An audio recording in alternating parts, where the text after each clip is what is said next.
नमस्कार, मी डॉक्टर उमेश मराठे, laparoscopic surgeon व infertility specialist.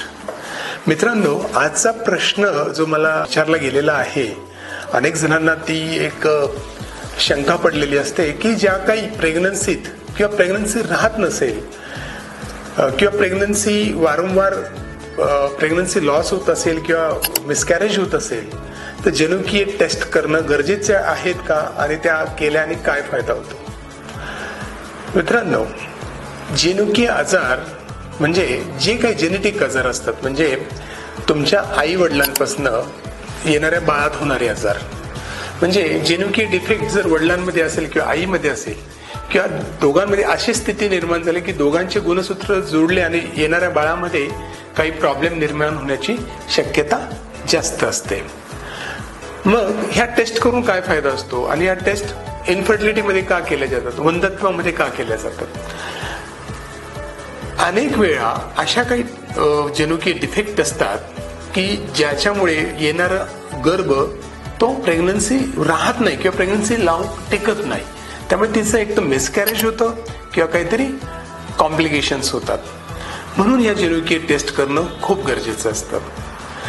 असे काही जनुकीय डिफेक्ट असतात की ज्यामध्ये आपण म्हणजे त्या स्त्रीचं स्त्रीबीज आणि पुरुषाचं शुक्राणू त्यांचे जनुक एकत्र झाले तर काहीतरी ॲबनॉर्मल डिफेक्टिव्ह बाळ जन्माला येणार असतं.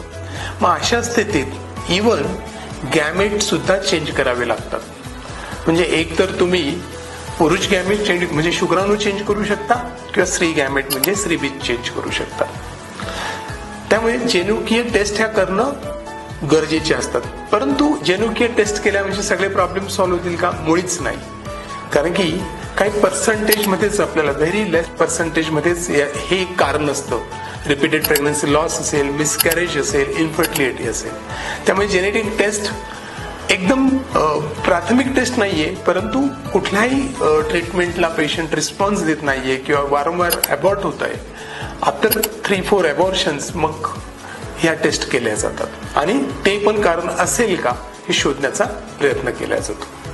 आता दुसरा प्रश्न म्हणजे प्रेग्नन्सी राहिली आहे आणि जनुकीय टेस्ट काही करायला लावतात. Double marker, triple marker, CVS आणि एम्निओसेंटेसिस या काही टेस्ट असतात. याच्यात जनुकीय तपासण्या केल्या जातात. यातल्या आपण डबल मार्कर आणि क्वाड्रुपल मार्कर ह्या स्क्रीनिंग टेस्ट आहे. परंतु ह्या स्क्रीनिंग टेस्टमध्ये काही पॉझिटिव्ह रिझल्ट आले, म्हणजे स्क्रीन पॉझिटिव्ह जर ते पेशंट आलं तर त्याला या पुढच्या टेस्ट म्हणजे कन्फर्मेटरी टेस्ट. कन्फर्मेटरी टेस्ट कुठली आहे? ही कोरियस विलस सॅम्पलिंग. ही कोरियनिक विलस सॅम्पलिंग याला CVS म्हणतात.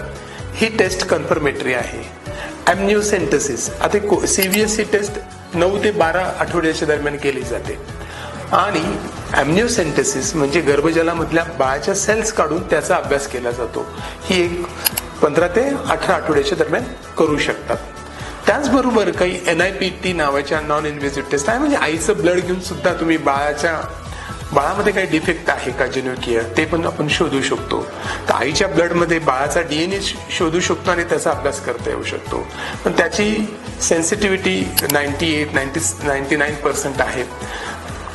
त्यामुळे 1-2% थोडा रिस्क असतो. तर अशा प्रकारे ह्या जनुकीय टेस्ट आपल्याला बऱ्यापैकी माहिती देऊ शकतात. पण सगळ्याच पेशंटमध्ये त्या केल्याच पाहिजे का? नाही.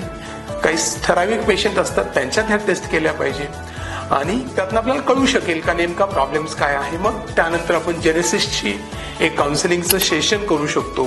तो जेनेसिस्ट आपल्याला सांगतो की किती पर्सेंटेज चान्सेस आहे बाळामध्ये डिफेक्ट येण्याचे, किती % चान्सेस आहे कॅरियर होण्याचे. अशा काही गोष्टी तो आपल्याला समजून सांगतो.